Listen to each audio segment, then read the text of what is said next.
Can you still eat a chip after it falls on the floor? You may have heard of a ridiculous tangent edibility theory. It went viral from someone's speech video in 2017. It even trended on social media back then. Potato chips are curved. When a curved surface hits a flat one, they make tangent contact. So, is it dirty?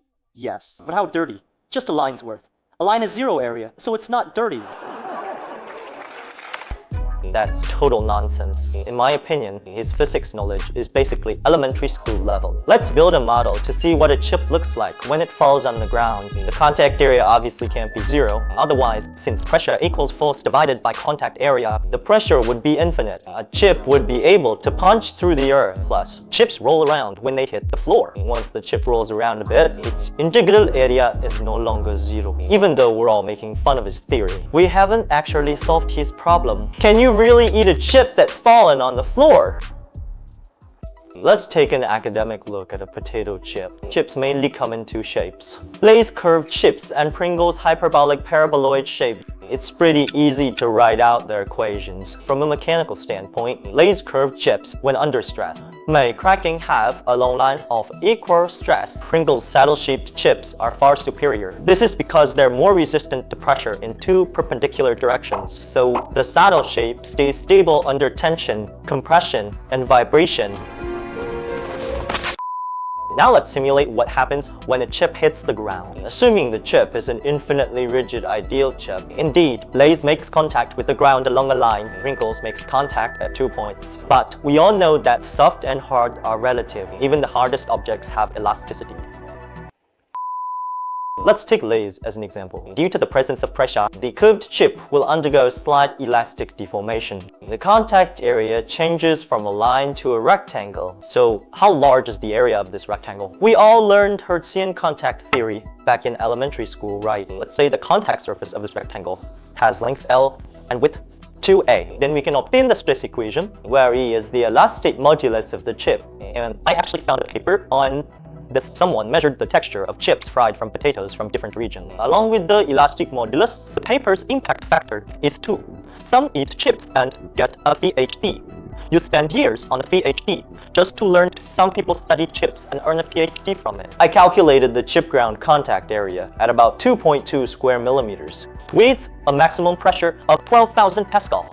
With my buddy's help, I simulated stress distribution of concrete-like chips via finite element analysis. You can see the pressure along the center line is pretty high. Maybe don't eat concrete-flavored chips, guys. Now we've figured out the contact area between the chip and the ground. Oh, we still haven't answered our question. Can you actually eat a chip after it hits the floor? We need to take a closer look at the microscopic level. What's really going on between the chip and the ground? You might say, the dirt on the floor gets onto the chip. So what exactly is this dirt on the floor? Mainly your dead skin in your hair. Your food crumb. The dirtiest thing in your home is actually yourself, plus things like sand, pollen, dust mites, bacteria, and so on. Sometimes the dirt on your floor is way worse than you think. Studies have shown that just by walking into the bathroom and then back into your room, you've already got fecal matter on your floor. So what about the surface of a chip under a microscope? Its surface has tons of little bubbles forming a porous loose structure, and on the very outside a layer of grease. Very easy to pick up dirt from the floor. As the old saying goes, food is still safe to eat if you pick it up within 5 seconds. This is the famous 5-second rule. Even in the anime Nichi-Ju, they revised this rule to the 3-second rule. 1つ、2つ、3つ。3秒ルールだよ、3秒。 So is the 5-second rule correct? Let's do an experiment. We'll use fluorescent powder to simulate dirt on the floor. Drop 3 chips onto the fluorescent powder. First chip picked up immediately. Second chip picked up after 5 seconds. Third chip picked up after 30 seconds. Observing how dirty and glowing the chips got. Wow, the results are pretty amazing. All 3 chips are glowing green on top. You'd think the one with the least glow is the one picked up instantly, but it's actually the 30-second one. You'd think the one covered in green glow is the 30-second one. It's the instant one. Don't believe the 5-second rule. Dirtiness depends on how and at what angle it lands. Contact time doesn't really matter. There never was a 5-second rule to begin with. When enough people wanted an excuse to eat food off the floor, the 5-second rule was born. Clemson University ran an experiment. They dropped sausages on tile, wood, and carpet to see how much salmonella bacteria transferred onto the sausages. The results showed that regardless of the surface type, bacteria don't wait 5 seconds before transferring. It's almost instantaneous. Your sausage instantly becomes contaminated. So from a food safety standpoint, if food falls on the floor, just don't eat it. But what if I insist on eating it anyway? Actually, nothing much will happen. Bacteria aren't that scary. Sure, there are germs on the floor, but your phone right now has 1 million bacteria on it. Your toilet seat only has about 100,000 bacteria on it. Some people even kiss their phones while talking to their partner. So kissing your phone is basically like kissing a toilet 10 times. So why are there so many bacteria, yet you're still alive and well?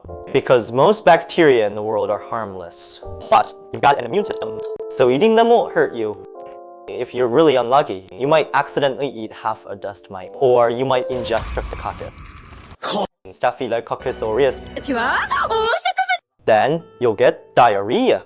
Eating chips off the floor is like hiding money. Usually fine, unless you get caught.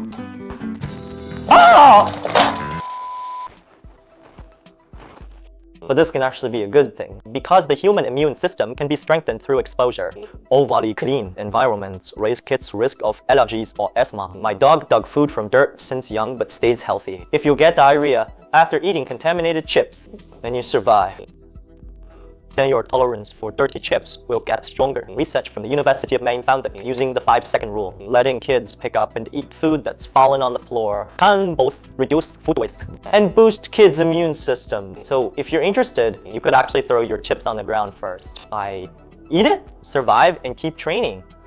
After a few sessions, you can eat any fallen chip without a second thought. A little dirt won't hurt. Stay humble, live forever. In short, the chips that don't kill you only make you stronger. And isn't life just like that? Every setback is like a chip dropped on the floor. Only by embracing every challenge can we become stronger versions of ourselves. Alright, thanks everyone for watching this video. If you enjoyed it, please like, share, and support us. See you next time.